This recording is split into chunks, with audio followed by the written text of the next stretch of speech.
నమస్కారం వార్తలకు స్వాగతం ముందుగా ముఖ్యాంశాలు చైర్మన్ పదవి కోసం 40 లక్షలు తీసుకుని ఒక దళిత మహిళను మోసం చేసి ఆమెను రోడ్డున పడేసిన మంత్రి ఆర్కే రోజా ఆ దళిత మహిళకు జగన్ ఎలా న్యాయం చేస్తారో చెప్పాలి డిమాండ్ చేసిన నగిరి నియోజకవర్గ టీడీపీ ఎమ్మెల్యే అభ్యర్థి గాలి భానుప్రకాష్ 18 సంవత్సరాలు నిండిన ప్రతి ఒక్కరూ ఓటరుగా నమోదు చేసుకోవాలి ఓటు హక్కు పొంది 100% ఓటు హక్కును వినియోగించుకోవాలి పేర్కొన్న తిరుపతి జిల్లా కలెక్టర్ వెంకటరమణారెడ్డి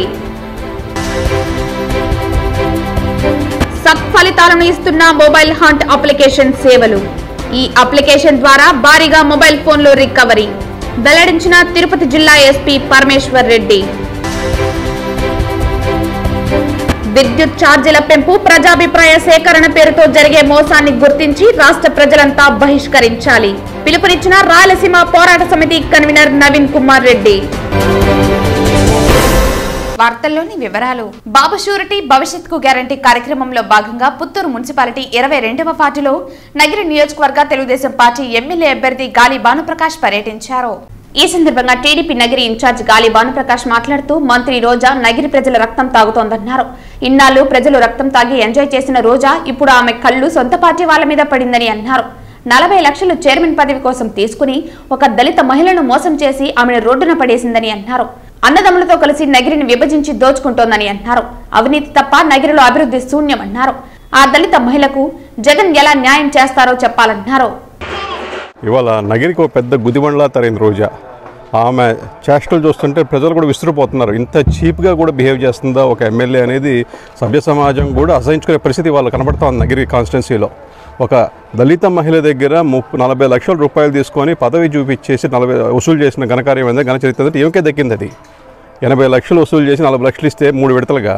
ఆమెకి పదవి ఇస్తా అని చెప్పి ఇవాళ ఆమెకి ఎగనామం పెట్టి తిరిగి డబ్బులు ఇమ్మంటే ఆమెను చంపేస్తాం కొట్టేస్తాం అని చెప్పి ఇచ్చేస్తూ ఉంటే ఇంకా ఆమె దాన్ని బట్టి అర్థం చేసుకోవచ్చు ఆమె నీతి ఏంది జాతి ఏంది అనేది ఇంకా లంకకు తగ్గ బొంతలాగా జగన్కి ఏమి దొరికింది ఆ పార్టీలో వీళ్ళు తప్ప ఇంకెవరుంటారు అంతా కూడా వీధి కూడా జోబు కొట్టేవాడి నుంచి గజ దొంగ దాకా అంతా ఆ పార్టీలో ఉన్నారు ఏది చూసినా దోపిడియే సహజ వనరులు ఏదైనా చూడండి ఇసుక కానీ మట్టి కానీ గుల్ల కానీ ఏది చూసినా మొత్తం కూడా పక్క రాష్ట్రాలకు తరలిపోతూ ఉంది ఈమె ఆమె చేష్టలు చూస్తుంటే నగిరి ప్రజలు అసలు నిజం చెప్పాలంటే విసిగిపోయారు బేసారిపోయారు ఏంద్రా బాబు ఏం తెచ్చిపెట్టుకున్న నెత్తి మీద మన గురించి ఏమనుకుంటారని చెప్పే పరిస్థితి ఇక్కడ నగిరిలో కనపడుతుంది ఏ ఇంటికి పోయినా ఏ వాడకి పోయినా కూడా ఎప్పుడు రాబాబు ఎలక్షన్ వస్తుంది ఎప్పుడు ఏమైనా తరిగి కొడదాం అనే పరిస్థితి వాళ్ళు ప్రతి ఒక్క ఇక్కడ నగిరి ఓటరు వ్యక్తపరుస్తూ ఉన్నాడు ఆమె ఖచ్చితంగా ఆమె న్యాయం చేయాలా ఆమె డబ్బులు ఆమెకి తిరిగి ఇవ్వాలా ఆమె చేసిన దానికి శిక్ష పడాలా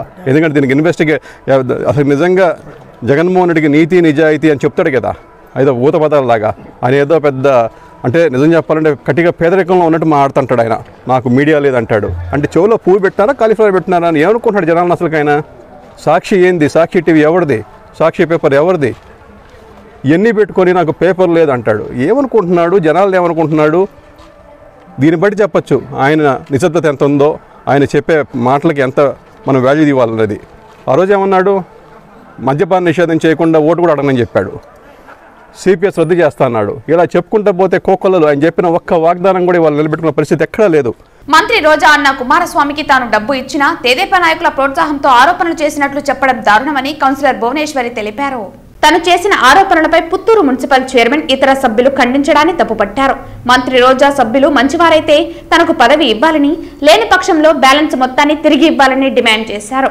40 లక్షల్లో 13 లక్షలు పోను మిగిలిన మొత్తం చెల్లించాలని కోరారు కొంతమంది తమ స్వార్థం కోసం తప్పుడు వ్యాఖ్యలు చేయటం మంచిది కాదన్నారు ప్రెస్ మీట్ పెట్టిన తర్వాత చైర్మన్ హరిగారు వచ్చి పుత్తూరు మున్సిపాలిటీకి సంబంధించి పుత్తూరు చైర్మన్ హరిగారు వచ్చి ఇక్కడ నేను చెప్పేదన్నీ అవాస్తవాలు వాళ్ళు ఎటువంటి డబ్బులు భువనేశ్వరి గారు ఎటువంటి డబ్బులు ఇవ్వలేదు మేడం గారికి 40 లక్షలు ఇవ్వలేదు అని చెప్పి టీడీపీ వాళ్ళతో కుమ్మక్కైపోయి ఆమె ఆ విధంగా ప్రవర్తిస్తూ ఉంది అని చెప్పారు మేము రాజశేఖర రెడ్డి గారు ఉన్నప్పటి నుంచి ఉన్నాము నా పార్టీలో టీడీపీ వాళ్ళతో కుమ్మక్కై నేనైతే చెప్పలేదు మీ మీద నేను కనీస ఒక మాట అంటూ కూడా నేను మాట్లాడలేదు. కానీ ఇప్పుడు కూడా మాట్లాడదలుచుకోలేదు. మీరు ఇచ్చింది అవాస్తవం అంటున్నారు కదా, నేను అన్నీ నిరూపించుకున్నాను, నేను సాక్ష్యాధారాలతో ఎత్తి పెట్టినాను కదా. మీరేదైనా నేను కుమ్మక్క అయినట్టు ఎవరితోనా కలిసినట్టు మీరేదైనా సాక్ష్యాధారాలు ఉంటే పెట్టి మాట్లాడండి, తర్వాత నేను దానికి సమాధానం చెప్తాను. నా దగ్గర డబ్బులు తీసుకుని వీడియో పెట్టాను, మా ఇంటికి వచ్చి డబ్బులు తీసుకొని అతను అన్న తీసుకున్నానని చెప్పింది కూడా సాక్ష్యాధారాలతో సహా రుజువులు చేసి పెట్టి మీకు చూపించాను. అదేదైనా ఉంటే నాకు చెప్పండి, నేను మాట్లాడతాను మీతో. ఇంకోటి సత్య అనే అతను, నేను వ్యాపారం నిమిత్తం ఆమె దగ్గర డబ్బులు తీసుకున్నాను, నేనైతే అప్పు కోసం కాదు, పదవి కోసం ఇయ్యలేదు అనేసి అని అన్నాడు. మీ సమక్షంలోనే నేను అతను చెప్పించినాను, మీ మీడియా సమక్షంలోనే అతను కాల్ రికార్డు ఉందన్న, ఆ సాక్ష్యం కూడా మీకు నేను ఇస్తాను. చూడండి, 40 లక్షలకు ఇచ్చినావు, నాకేం సంబంధం ఉంది, వాళ్ళకి కదా నువ్వు ఇచ్చినావు డబ్బులు, నువ్వు ఇచ్చినావు, నేను తీసుకుపోయి ఇచ్చినాను, మధ్యలో నన్ను అడిగితే ఎందుకు, నాకెందుకు ఫోన్ చేస్తారని చెప్పి ఆడియో రికార్డు కూడా మీకు ఇస్తాను. నేను ఇప్పుడు వినండి, సాక్ష్యాధారాలతో సహా నిరూపిస్తానన్న. నేను అతను ఏదో నోటు మాటలు చెప్పి ఇక్కడ వచ్చి నిజాలని అబద్ధాలని చెప్తే మాత్రం నేనైతే ఒప్పుకోదలుచుకోలేదు. సాక్ష్యాలు చూపించమని చెప్పండి. అటు కూడా ఇంకోటి, నేను ఇంటికి పోయినాక ప్రెస్ మీట్ పెట్టేసి ఇంటికి పోయిన తర్వాత నువ్వు ఎందుకు పోయినావు ప్రెస్ మీట్కి? మేము ఇచ్చేసి ఉంటాం కదా డబ్బులు అంటే, అక్కడ నువ్వు కుమారస్వామి దగ్గరికి ఇప్పుడు నువ్వు కుమారస్వామి రెడ్డికి తీసుకొని నేనే తీసుకున్నాను కదా అని అన్నా మాట్లాడాలి కదా. అతను కుమారస్వామి రెడ్డి దగ్గర కాదు కదా, నువ్వు డబ్బులు నేనేం కదా తీసుకున్నాను, నువ్వెందుకని వాళ్ళ వ్యాపార నిమిత్తం ఎత్తుకున్నాను కదా అని వాళ్ళ పేరన్నా నా దగ్గర ప్రస్తావించుండాలి కదా. నువ్వు ఆ విషయం ఎందుకు చెప్పడం లేదు? ఇప్పుడైనా అడుగుతున్నా నేను, ఊరికే అవాస్తవాలంతా మాట్లాడద్దండి. సాక్ష్యాధారాలు ఏదైనా ఉంటే చూపించండి. నేను సాక్ష్యాలతో నిరూపించినాను, మీరు నా దగ్గర డబ్బులు తీసుకునేది వాస్తవము, నాకు 40 లక్షల రూపాయలు రావాలి, ఖచ్చితంగా రావాలి. నేను ప్రమాణం చేసేదాన్ని కూడా సిద్ధంగా ఉన్నాను. రోజా మేడం కానీ నాకు చైర్మన్ పదవి ఇస్తానని చెప్పి, నా కుమారస్వామి అన్న కానీ మా రోజా మేడం కానీ నాకు మాట ఇవ్వలేదని చెప్పండి. ఈ విషయం నియోజకవర్గం అంతా తెలుసు, ఎవరు చైర్మన్ అని చెప్పి అనుకున్నారనేది నియోజకవర్గం అంతా చెప్పు. నేను డబ్బు ఇచ్చింది కూడా నియోజకవర్గం అంతా తెలుసు. 18 సంవత్సరాలు పైబడిన అందరూ ఓటు హక్కు పొంది 100% ఓటు హక్కును వినియోగించుకోవాలని తిరుపతి జిల్లా కలెక్టర్ వెంకటరమణారెడ్డి పేర్కొన్నారు. గురువారం ఉదయం స్థానిక కచ్చిపి కళాక్షేత్రం నందు నగరపాలక సంస్థ కమిషనర్ మరియు ఈఆర్జీఓ హరిత, ఆర్జీఓలు మరియు ఈఆర్ఓలతో కలిసి 14వ జాతీయ ఓటర్ల దినోత్సవం కార్యక్రమంలో ముఖ్య అతిథిగా పాల్గొన్నారు. ఈ సందర్భంగా జిల్లా కలెక్టర్ మాట్లాడుతూ 1950 సంవత్సరంలో ఎన్నికల సంఘం ఏర్పాటు అయిందని, 2011 సంవత్సరం నుండి ప్రతి సంవత్సరం జనవరి 25న జాతీయ ఓటర్ దినోత్సవం జరుపుకుంటున్నామని తెలిపారు. 18 సంవత్సరాలు పైబడిన అందరూ ఓటు హక్కును పొంది 100% ఓటు హక్కును వినియోగించుకోవాలన్నారు. రాజ్యాంగం మనకు కల్పించిన హక్కులు అన్నిటికంటే ముఖ్యమైనది ఓటు హక్కు అని, ఓటు హక్కు సమాజానికి సంబంధించిందని తెలిపారు. ఓటు వల్ల నాకు ఏమి ఉపయోగం ఉందని అనుకోరాదని, మీరు ఎన్నుకుని ప్రభుత్వం మీ హక్కులను కాపాడే ప్రభుత్వంగా ఉండాలంటే అందరూ ఓటు హక్కును వినియోగించుకోవాలన్నారు. అంతకుముందు నగరపాలక సంస్థ కార్యాలయం వద్ద తిరుపతి ఆర్డీఓ తహసీల్దార్లతో కలిసి 14వ జాతీయ ఓటర్ దినోత్సవం సందర్భంగా ఓటరు నమోదు, ఓటు హక్కు వినియోగంపై ర్యాలీని జెండా ఊపి ప్రారంభించారు. అనంతరం కమిషనర్ మాట్లాడుతూ, ఇంకా ఓటరుగా నమోదు చేసుకోకుంటే వెంటనే ఓటరుగా నమోదు చేసుకోవాలని, ఓటర్ జాబితాలో మీ పేరు ఉందో లేదో చూసుకోవాలని, లేకపోతే 6 ఫారం ద్వారా నమోదు చేసుకోవచ్చని తెలిపారు. ఈ ర్యాలీ నగరపాలక సంస్థ కార్యాలయం నుండి కచ్చిపి కళాక్షేత్రం వరకు నిర్వహించిన ర్యాలీలో బిఎల్ఓలు, సచివాలయ, కళాశాల విద్యార్థులు తదితరులు పాల్గొన్నారు. ఈ కార్యక్రమంలో స్మార్ట్ సిటీ జీఎంవీఆర్ చంద్రమౌళి, ఆర్జీఓలు మరియు ఈఆర్ఓలు నిశాంత్ రెడ్డి, కిరణ్ కుమార్, చంద్రముని, రవిశంకర్ రెడ్డి, శ్రీనివాసులు, అర్బన్ తహసీల్దార్ వెంకటరమణ, ఏఈఆర్ఓ రమేష్ బాబు తదితర అధికారులు పాల్గొన్నారు. రాబోయేటువంటి 5 సంవత్సరాలకు నీకు వాయిస్ అనేది ఉండదు. ఈ ఓటు అనేది నువ్వు శబ్దం లేకుండా వేసేటువంటిది. కానీ నువ్వు ఎన్నుకున్నటువంటి ప్రభుత్వం ఏదైతే ఉంటుందో అది నీ హక్కులన్నింటినీ కూడా కాపాడేటువంటి ప్రభుత్వాన్ని నువ్వు ఎన్నుకునేటువంటి అవకాశం ఆ ఓటు హక్కు ద్వారా నువ్వు పొందగలుగుతావు. మనం అందరికి కావాల్సినటువంటి హక్కులను మనం పొందాలి. ఇక్కడ కులమో మతమో ఏమీ చూడకుండా, డబ్బును చూడకుండా ఎవరైతే ఓట్లు మనం అందరం వేయగలుగుతామో, 100% వేయగలుగుతామో, ఆ రోజు అద్భుతమైనటువంటి ప్రభుత్వాలు వస్తాయి. మనకు కావాల్సినటువంటి హక్కులన్నింటినీ కూడా మనం పొందేదానికి అవకాశం ఉంటుంది. నియోజకవర్గంలో బిఎల్ఓలందరూ అలాగే నగర ప్రజలందరూ కూడా ఓటర్లను చైతన్యపరిచే విధంగా మానవహారం అలాగే ర్యాలీ నిర్వహించడం జరిగింది. ప్రత్యేకంగా ఎవరైతే అర్హులై ఉండి ఇంకా ఓటర్గా నమోదు చేసుకోకున్నా కూడా ఇప్పుడు కూడా ఓటర్గా నమోదు చేసుకునే అవకాశం మనకు ఎలక్షన్ కమిషన్ అందిస్తుంది. ఆల్రెడీ తుది ఓటర్ల జాబితా ప్రచురించబడింది కనుక పౌరులందరూ కూడా ఓటరు జాబితాలో వారి పేరు ఉందో లేదో సరి చూసుకొని లేని వాళ్ళు ఇప్పటికైనా ఎన్రోల్ చేసుకోవాల్సిందిగా, అలాగే రాబోయే ఎన్నికల్లో కూడా ప్రతి ఒక్కరూ రాజ్యాంగం కల్పించినటువంటి ఓటు హక్కుని వినియోగం చేసుకుని ఓటర్గా పాల్గొనాలని విజ్ఞప్తి చేస్తున్నారు. విద్యుత్ ఛార్జీల పెంపు ఆలోచనను రాష్ట్ర ప్రభుత్వం ఉపసంహరించుకోవాలని, లేని పక్షంలో ప్రజా ఉద్యమం తప్పదని రాయలసీమ పోరాట సమితి కన్వీనర్ నవీన్ కుమార్ రెడ్డి హెచ్చరించారు. విద్యుత్ ఛార్జీల పెంపు ప్రజాభిప్రాయ సేకరణ ముసుగులో విద్యుత్ శాఖ అధికారులు రాష్ట్ర ప్రభుత్వం ప్రజలను నిలువు దోపిడీ చేస్తున్నారని అన్నారు. రాష్ట్రంలో అధికారంలోకి వచ్చిన నాటి నుంచి ప్రతి 6 నెలలకు ఒకసారి విద్యుత్ ఛార్జీలు పెంచుతూ ప్రజల మీద భారం మోపడం దుర్మార్గమన్నారు. రాష్ట్ర ప్రభుత్వం ఎన్నికల ముందు విద్యుత్ ఛార్జీలు పెంచే ప్రసక్తి లేదని చెప్పి అధికారంలోకి వచ్చి సామాన్య మధ్యతరగతి కుటుంబాలపై విద్యుత్ ఛార్జీల మోత మోగించడం అన్యాయమన్నారు. రాష్ట్ర ప్రభుత్వం ఉచిత పథకాల బటన్ నొక్కుడు కార్యక్రమం కోసం ప్రజలపై ఇప్పటికే ట్రూ అప్ ఛార్జెస్ పేరుతో విద్యుత్ ఛార్జీలతో పాటు అదనపు ఛార్జీలు వసూలు చేస్తున్నారని అన్నారు. రాష్ట్రంలో ఉన్న అధికార పార్టీ మంత్రులు, విద్యుత్ శాఖ అధికారులు విద్యుత్ ఉత్పత్తిపై దృష్టి సారించకుండా ప్రజలపై విద్యుత్ భారం మోపడంపై ప్రతి 6 నెలలకు ఒకసారి పోటీ పడుతున్నారని అన్నారు. విద్యుత్ ఛార్జీల పెంపు ప్రజాభిప్రాయ సేకరణ పేరుతో జరిగే మోసాన్ని గుర్తించి రాష్ట్ర ప్రజలంతా బహిష్కరించాలని రాయలసీమ పోరాట సమితి కన్వీనర్ నవీన్ కుమార్ రెడ్డి పిలుపునిచ్చారు. రాష్ట్రంలో వైఎస్ఆర్ కాంగ్రెస్ పార్టీ అధికారంలోకి వచ్చిన తర్వాత అనేక పర్యాయాలు విద్యుత్ ఛార్జీలు పెంచుకుంటూనే పోతున్నారండి. నేను ఒకటే జగన్మోహన్ రెడ్డి గారిని అడుగుతున్నా, మీరు బటన్ నొక్కి ఉచిత పథకాల కోసం రాష్ట్ర ప్రజల మీద భారం మోపడం సమంజసమేనా? ఈరోజు మీరు ఎన్నికల సందర్భంగా ఏం చెప్పారండి? విద్యుత్ ఛార్జీలు పెంచము అన్నారు. అధికారంలోకి వచ్చిన తర్వాత ప్రతి 6 నెలలకు ఒకసారి కరెంట్ ఛార్జీలు పెంచుకుంటూ పోతే సామాన్య మధ్యతరగతి ప్రజలు ఏ విధంగా బతకాలండి? మరో పక్క ట్రూ అప్ ఛార్జెస్ అని చెప్పని అదనంగా ప్రతి ఒక్క కుటుంబం మీద కరెంట్ ఛార్జీతో పాటు ఈ ట్రూ అప్ ఛార్జెస్ భారం మోగిస్తూనే ఉన్నారు. ప్రజలు కూడా భరిస్తున్నారు పాపం. అయినా కూడా ఇప్పుడు మళ్ళా కూడా కరెంట్ ఛార్జీలు మరోసారి పెంచాలని ఈరోజు ప్రభుత్వం ఆలోచించడం అంటే ఇది నిజంగా దుర్మార్గమైనటువంటి చర్య. నేను రాష్ట్ర ప్రజల తరపున రాష్ట్ర ప్రభుత్వాన్ని హెచ్చరిస్తున్నాను, దయచేసి మీ ఆలోచనను విరమించుకోండి. ఇప్పటికే విద్యుత్ ఛార్జీల మోత మోగిస్తున్నారు ప్రజల మీద. భరించలేని పరిస్థితుల్లో ఆంధ్రప్రదేశ్ ప్రజలు ఈరోజు చాలా ఇబ్బందులు పడుతున్నారు. ఈరోజు కమర్షియలే కాదండి, రెసిడెన్షియల్ కరెంట్ ఛార్జీలన్నీ కూడా ఇష్టానుసారంగా పెంచేశారు. ఎందుకు పెంచారయ్యా అంటే సమాధానం చెప్పే అధికారులు లేరు, అధికార పార్టీ నాయకులు లేరు. ఈరోజు విద్యుత్ శాఖ అధికారులు ఏం చేస్తున్నారండి? ఎందుకు పెంచాల్సి వస్తుందండి? ఈరోజు మీరు ఉత్పత్తి తగ్గిపోతుందంటున్నారు. ఉత్పత్తికి కావాల్సినటువంటి సరైనటువంటి ఆలోచన చేసే ప్రభుత్వంలో ఉన్నటువంటి మంత్రులు కానీ, అధికార పార్టీ నాయకులు కానీ, అధికారులు కానీ ఈరోజు ఏకపక్షంగా నిర్ణయాలు తీసుకునేసి ప్రభుత్వం నెత్తిన రుద్దితే భరించేదానికి ప్రజలు సిద్ధంగా లేరు. ఖచ్చితంగా రాష్ట్ర ప్రభుత్వం విద్యుత్ ఛార్జీలు పెంచితే మాత్రం ప్రతిఘటన తప్పదు. ప్రజలంతా కూడా తిరగబడే రోజులు దగ్గరలోనే ఉన్నాయన్నటువంటి విషయాన్ని గుర్తించుకొని విద్యుత్ ఛార్జీల పెంపుని ఉపసంహరించుకోవాలని రాష్ట్ర ప్రజల తరపున నేను డిమాండ్ చేస్తున్నానండి. నేడు జాతీయ ఓటర్ల దినోత్సవం సందర్భంగా టీడీపీ నాయకులు వినూత్న రీతిలో నిరసన తెలిపారు.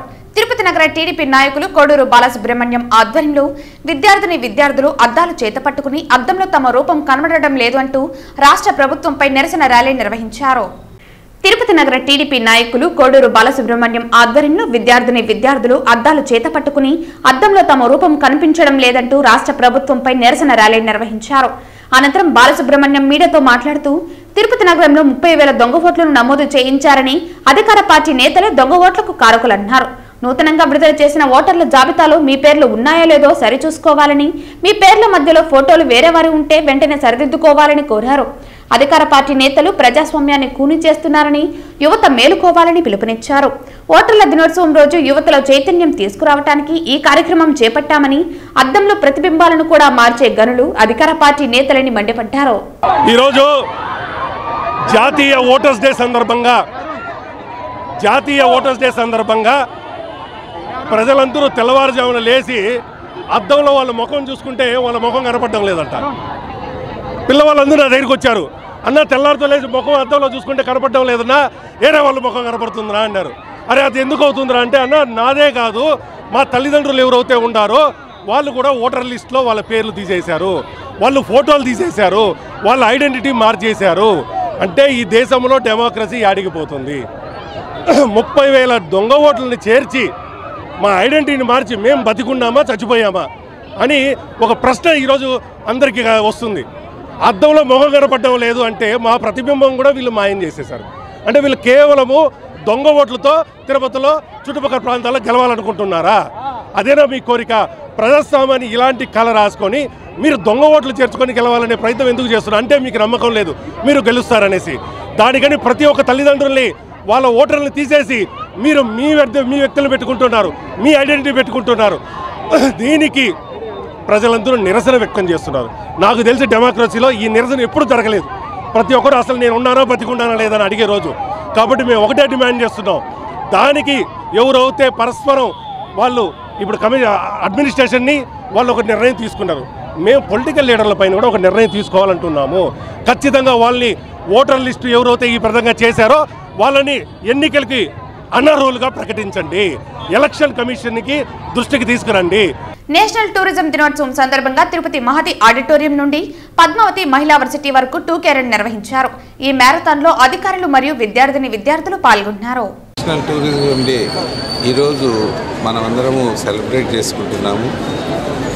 ఈ టూరిజం డేని సెలబ్రేట్ చేసుకున్న ఔన్నత్యం ఏంటంటే, ముఖ్యంగా భారతదేశం చాలా భౌగోళికంగా చాలా విస్తారమైన దేశము. ఇక్కడ విభిన్న జాతులు, విభిన్న మతాలు, విభిన్న ప్రాంతాలు అందరూ ఉన్నారు. ఒక్కొక్క ప్రాంతానికి ఒక ఆచారం, ఓ ప్రాంతానికి ఒక విభిన్నత. కానీ అందరిలో మనం అందరం భారతీయులమైన ఒక ఐక్యత, ఈ భావన ప్రతి ఒక్క భారతీయుల్లో ఉంది. ఈరోజు మనకు చిన్నప్పుడు ఒక సామెత చెప్పారు, ఊరు మార్చినా గాలి మారినా ఆరోగ్యం కుదురుకొడుతుందని. అలాగే ఆరోగ్యం, మానసిక ఆరోగ్యం కూడా ఊరు మారినా, వివిధ ప్రదేశాలు చూసినా, వివిధ మనస్తత్వాలను, వివిధ రకమైన పద్ధతులను చూసినప్పుడు మన మనస్సు, మన మేధస్సు కొంచెం పదునుదేరుతుంది.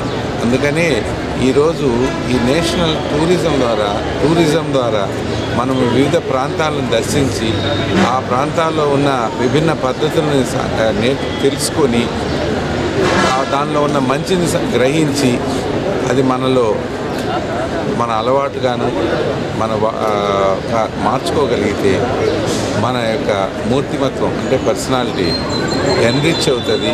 ఆ ఎన్రిచ్ వలన మన హోలిస్టిక్ పర్స్పెక్టివ్ వస్తుంది. నేషనల్ టూరిజం డేగా సెలబ్రేట్ చేసుకుంటున్నాము. ఈ టూరిజం డిపార్ట్మెంట్ వాళ్ళు ఈరోజు మహతి ఆడిటోరియం నుంచి మహిళా యూనివర్సిటీ వరకు దగ్గర 1000 మంది స్టూడెంట్స్ తోటి అవేర్నెస్ క్యాంపెయిన్ లాగా తీసుకెళ్తున్నారు. ఈ మన ఇండియాకి ఈ టూరిజం ద్వారా ప్రతి సంవత్సరం $220 బిలియన్ ఇన్కమ్ మనకు వస్తూ ఉంది. డిఫరెంట్ టైప్స్ ఆఫ్ టూరిజం ఉన్నాయి. దీని గురించి అన్నీ ఎక్స్ప్లెయిన్ చేయడానికి రిసోర్స్ పర్సన్స్ అందరినీ ఇన్వైట్ చేశారు. మహిళా యూనివర్సిటీ ఆడిటోరియంలో ఈరోజు మార్నింగ్ 10 గంటల నుంచి 1 గంట వరకు ఈ ప్రోగ్రాం జరుగుతున్నది. దీనిలో పాల్గొన్న విద్యార్థులకు మరియు ఇక్కడికి వచ్చిన అధికారులకు అందరికీ నా కృతజ్ఞతలు. ఈ కార్యక్రమం జయప్రదంగా కొనసాగాలని నేను ఆకాంక్షిస్తున్నాను. మొబైల్ హంట్ అప్లికేషన్ ద్వారా 8 విడతల్లో సుమారు 4,73,40,000 రూపాయల విలువ చేసే మొత్తం 2,630 మొబైల్ ఫోన్లు రికవరీ చేయడం జరిగిందని తిరుపతి జిల్లా ఎస్పీ పరమేశ్వరరెడ్డి వెల్లడించారు. ఈ సందర్భంగా తిరుపతి జిల్లా ఎస్పీ పరమేశ్వరరెడ్డి మాట్లాడుతూ గత నెల వ్యవధిలో మొబైల్ హంట్ ద్వారా 72 లక్షల రూపాయల విలువ గల 400 మొబైల్ ఫోన్లు రికవరీ చేసి 72 లక్షల రూపాయల విలువ గల 400 మొబైల్ ఫోన్లను సైబర్ నెట్ పోలీసులు రికవరీ చేశారని తెలిపారు. Central equipment identity register portal పై ప్రజలకు విరివిగా అవగాహన కార్యక్రమం చేపడతామన్నారు. మొబైల్ హంట్ అప్లికేషన్ ద్వారా 8 విడతల్లో సుమారు 4,73,40,000 రూపాయల విలువ చేసే మొత్తం 2,630 మొబైల్ ఫోన్లు రికవరీ చేయడం జరిగిందని తెలిపారు. పర్యాటక ప్రాంతాల్లో యాత్రికులు తమ వస్తువుల పట్ల అప్రమత్తంగా ఉండాలన్నారు. తిరుపతి జిల్లాలో గత సంవత్సర కాలంలో మొబైల్ హంట్ అనే వాట్సాప్ గ్రూప్ కూడా క్రియేట్ చేసి ఎవరైతే పిలిగ్రిమ్స్ కానీ తిరుపతి జిల్లా వాసులు కానీ తమ మొబైల్ ఫోన్ పోగొట్టుకుంటేనే దానికి మెసేజ్ చేస్తే మనం వాళ్ళ కంప్లైంట్ రిజిస్టర్ చేయడం, అలాగే సెంట్రల్ ఎక్విప్మెంట్ ఐడెంటిటీ రిజిస్టర్ అనేది సెంట్రల్ గవర్నమెంట్ వాళ్ళు కల్పిస్తున్న సదుపాయం ఉపయోగించుకొని వాళ్ళ మొబైల్ ఫోన్స్ ఎక్కడైనా పోగొట్టుకుంటే దాంట్లో రిజిస్టర్ చేయడం కానీ, తద్వారా వచ్చిన కంప్లైంట్స్ అన్నీ కూడా మనం పరిశీలించి వాళ్ళని మ్యాక్సిమం రికవర్ చేయడం జరుగుతుంది. ఇప్పటివరకు మనం గత నెల కాలంలోనే 400 మొబైల్ ఫోన్స్ రికవర్ చేసి సుమారు 72 లక్షల విలువైన మొబైల్ ఫోన్స్ ఇవన్నీ కూడా రికవరీ చేసి వాటి ఓనర్స్ అందరికి కూడా బై పోస్ట్ కానీ బై హ్యాండ్ కానీ ఇవ్వడం జరుగుతుంది. సో ఈ WhatsApp hunt, mobile hunt WhatsApp group ఏదైతే వాట్సాప్ నెంబర్ ద్వారా మనం ఈ సేవలు అందిస్తున్నాం, అలాగే CEIR central equipment identity register ద్వారా ఇప్పటి వరకు మనం 7 విడతల్లో సుమారు 2230 ఫోన్స్, వాటి విలువ వచ్చి 4 కోట్ల రూపాయలు సుమారు. ఈ 8వ విడతలో 400 ఫోన్స్ 72 లక్షలు, మొత్తం కలిపి 2630 మొబైల్ ఫోన్స్ రికవర్ చేసి 4,73,40,40,000 రూపాయలు విలువైన మొబైల్ ఫోన్స్. ఇవన్నీ కూడా వాళ్ళ ఓనర్స్ ఎవరైతే బాధితులు ఉన్నారో వాళ్ళందరికీ కూడా వాళ్ళ డిఫరెంట్ కొరియర్ సర్వీసెస్ స్వచ్ఛందంగా ముందుకు వచ్చి ఈ కార్యక్రమంలో వాళ్ళు కూడా పాల్పంచుకుంటున్నారు. సో కొరియర్ ద్వారా వాళ్ళ ఇంటికి కానీ లేకపోతే లోకల్ పీపుల్ అయితే వాళ్ళు వచ్చి మా ఆఫీస్లో హ్యాండ్ ఓవర్ చేసుకోవడం జరుగుతుంది. ప్రపంచ ఖ్యాతిగాంచిన శ్రీ వెంకటేశ్వర స్వామి టీటీడీ పురాతన భవనాలను కూలగొట్టి తిరిగి నిర్మించే కోణంలో వచ్చే కమిషన్ల ద్వారా స్థానిక శాసనసభ్యులు ఆయన వారసుల్ని తిరుపతి ఎమ్మెల్యేగా గెలిపించుకోవాలని పక్కా ప్లాన్తో ముందుకు నడుస్తున్నారని తెలుగుదేశం పార్టీ నేత పట్టికుంట శంకర్ నారాయణ తీవ్ర స్థాయిలో ఆరోపణలు చేశారు. తిరుపతి ప్రెస్ క్లబ్ లో గురువారం మీడియా ముందు తెలుగుదేశం నాయకులతో కలిసి ఆయన మాట్లాడుతూ రైల్వే స్టేషన్ వెనుక ఉన్న 2వ సత్రంను కూల్చేసి 400 కోట్ల పైచులకు నూతన భవన నిర్మాణంను పక్కా ప్రణాళిక ప్రకారం చేపట్టారని తెలిపారు. 130 సంవత్సరాల క్రితం కట్టిన మహతి వద్దనున్న ఎస్పీ ఆఫీస్ కన్నా తక్కువ 60 సంవత్సరాల ముందు నిర్మించిన 2వ సత్రంను కూల్చివేయటం పట్ల నిప్పులు చెరిగారు. ఈ విషయంపై తాము టీటీడీ నిధుల పరిరక్షణకై ముందుకు సాగుతామని, భక్తులతో కలిసి పోరాడతామని తెలియజేశారు. టీటీడీ పురాతన భవనాలను కూలగొట్టి తిరిగి నిర్మించే కోణంలో వచ్చే కమిషన్ల ద్వారా స్థానిక శాసనసభ్యులు ఆయన వారసుల్ని తిరుపతి ఎమ్మెల్యేగా గెలిపించుకోవాలని చూస్తున్నారని విమర్శించారు. బ్రహ్మాండంగా ఉండే ఒక బిల్డింగ్ ని కూల్చడంలో మొదటి భాగంగా ఈరోజు 418 కోట్ల రూపాయలు ఖర్చు చేయడానికి ఇలాంటి బిల్డింగ్ కొట్టేసి న్యూ బిల్డింగ్ కడుతూ 15 నుంచి 20% కమిషన్, అంటే 1 కోటికి 20 లక్షల రూపాయలు. ఎవరికి తెలియదు, టీటీడీలో సమాచార హక్కు చట్టం లేదు, దాని ద్వారా ఎవరు కనుక్కోలేకపోయినారు. నేను శ్రీవారి భక్తుడిగా, తిరుపతి వాసిగా, తిరుపతి తెలుగుదేశం పార్టీ అధ్యక్షుడిగా 1 నెల రోజులు అంటే 29 డిసెంబర్న వీళ్ళు భూమి పూజకు పూనుకున్నారు. దాని నుంచి నేను తిరుగుతా ఉంటే టీటీడీకి సంబంధించి సూపరింటెండెంట్ ఇంజనీరు నాగేశ్వరరావు గారు కనీసం సమాధానం చెప్పడు. నేను పోతే బయట ఉన్నానమ్మా మళ్ళీ రామ్మా అంటాడు. కనీసం ఈ 2వ సత్రం 3వ సత్రం కొట్టమని మీకు ఎవరు అధికారం ఇచ్చారు, దీనికి కనీసం ఎవరు రెఫర్ చేసినారంటే ఐఐటి ప్రొఫెసర్ అని చెప్తారు. వారి పేరు వివరాలు ఏమంటే చెప్పరు. వాళ్ళు ఐఐటి వాళ్ళు చెన్నైలో ఉన్నారంటే వాళ్ళు మేము అడుగుతాం, మీరు ఏ విధంగా రికమెండ్ చేస్తారు ఈ ఆస్తుల్ని? ఇది బ్రహ్మాండంగా ఉంది. పెయింటింగ్ చేసుకుంటే దాదాపు 444 రూములు ఉన్నాయి. మార్చి వస్తా ఉంది, ఎన్నికలు రాబోతా ఉన్నాయి, పిల్లలందరికీ సెలవులు రాబోతాయి, తిరుపతి తాగిడి ఉంటుంది. మరి ఇలాంటి సందర్భంలో ఇలాంటి కన్స్ట్రక్షన్ ఉంచాలి, కానీ కేవలం దేవుడి సొమ్ము తినేయాలని, సమాచార చట్టం లేదని, ఎవరు కనుక్కోలేని టీటీడీలో ఆగమేఘాల మీద కనీసం ఇంత పెద్ద బిల్డింగ్ కొట్టి కొత్త బిల్డింగ్ కట్టాలంటే దాని పేరు శ్రీపాదం, అచ్యుతం 2 పేర్లు పెట్టుకున్నారు వాళ్ళకి నచ్చినట్టుగా. ఆ బిల్డింగ్లని కట్టాలని చెప్పి 418 కోట్లతో ఈరోజు 20% కమిషన్, 20% కమిషన్. దయచేసి మిత్రులారా చూడండి, 418 కోట్లు ఇంటే 20% అంటే ఎంత డబ్బు? ఎన్నికలు, రాబోయే ఎన్నికలు, తన కొడుకు ఎన్నికల కోసం ఆ డబ్బు టీటీడీ నుంచి తీసుకుంటున్నారు. తిరుమల శేషాచల అడవుల్లోని పుణ్యతీర్థాల్లో ఒకటైన శ్రీరామకృష్ణ తీర్థ ముక్కోటి వేడుకగా జరిగింది. ప్రతి ఏటా మాఘమాసంలో పౌర్ణమి నాడు శ్రీరామకృష్ణ తీర్థ ముక్కోటి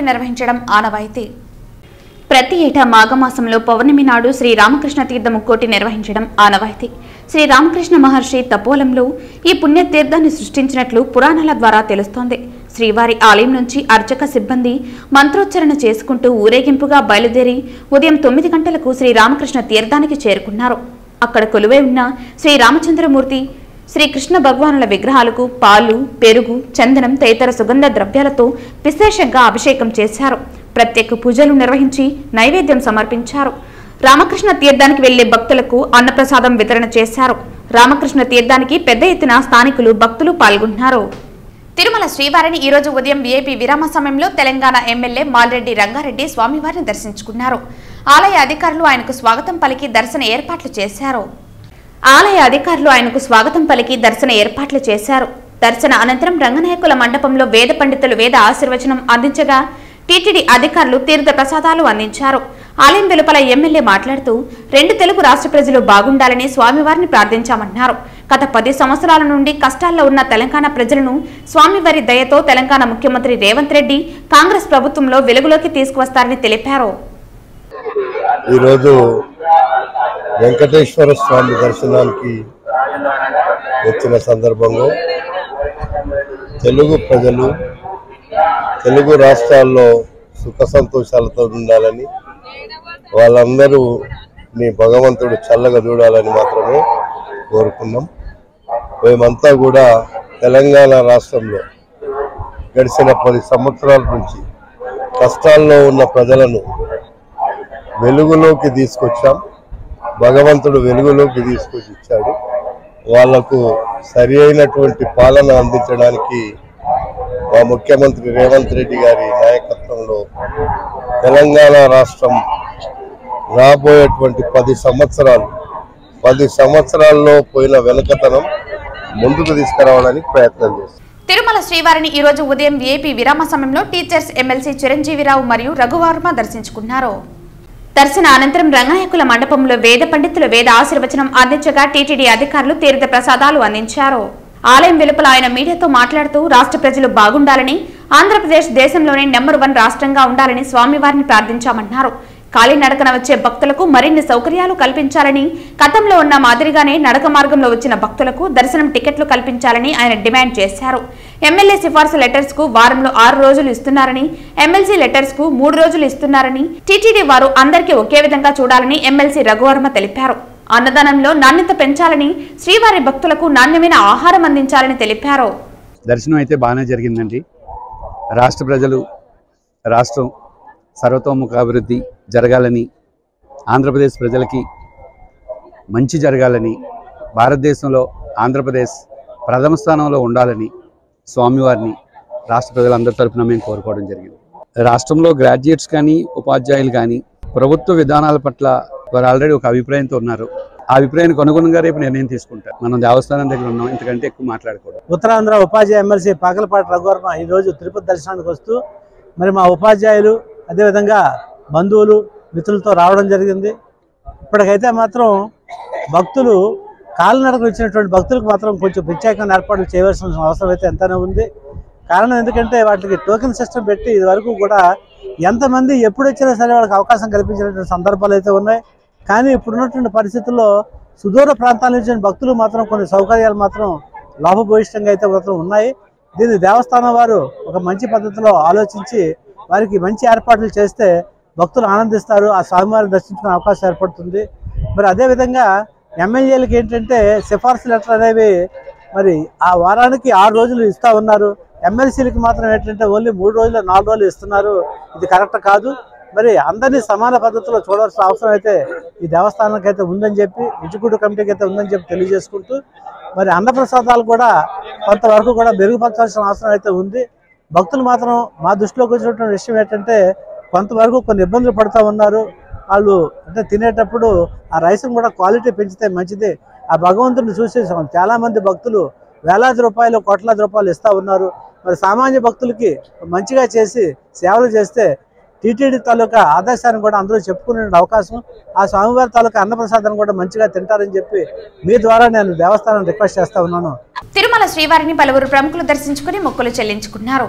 తిరుమల శ్రీవారిని ఈ రోజు ఉదయం వీఐపీ విరామ సమయంలో తిరుపతి ఎంపీ గురుమూర్తి, యాక్టర్ డానియల్ బాలాజీ, మాజీ ఐజీ ప్రభాకర్ రెడ్డి వేరువేరుగా దర్శించుకున్నారు. వీరికి ఆలయ అధికారులు స్వాగతం పలికి దర్శన ఏర్పాట్లు చేశారు.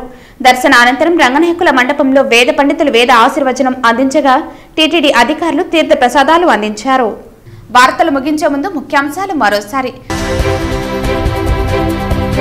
చైర్మన్ పదవి కోసం 40 లక్షలు తీసుకుని ఒక దళిత మహిళను మోసం చేసి ఆమెను రోడ్డున పడేసిన మంత్రి ఆర్కే రోజా. ఆ దళిత మహిళకు జగన్ ఎలా న్యాయం చేస్తారో చెప్పాలి డిమాండ్ చేసిన నగిరి నియోజకవర్గ టీడీపీ ఎమ్మెల్యే అభ్యర్థి గాలి భానుప్రకాష్. 18 సంవత్సరాలు నిండిన ప్రతి ఒక్కరూ ఓటరుగా నమోదు చేసుకోవాలి. ఓటు హక్కు పొంది 100% ఓటు హక్కును వినియోగించుకోవాలి పేర్కొన్న తిరుపతి జిల్లా కలెక్టర్ వెంకటరమణారెడ్డి. ఫలితాలను ఇస్తున్న మొబైల్ హంట్ అప్లికేషన్ సేవలు. ఈ అప్లికేషన్ ద్వారా భారీగా మొబైల్ ఫోన్లు రికవరీ వెల్లడించిన తిరుపతి జిల్లా ఎస్పీ పరమేశ్వర్ రెడ్డి. విద్యుత్ ఛార్జీల పెంపు ప్రజాభిప్రాయ సేకరణ పేరుతో జరిగే మోసాన్ని గుర్తించి రాష్ట్ర ప్రజలంతా బహిష్కరించాలి.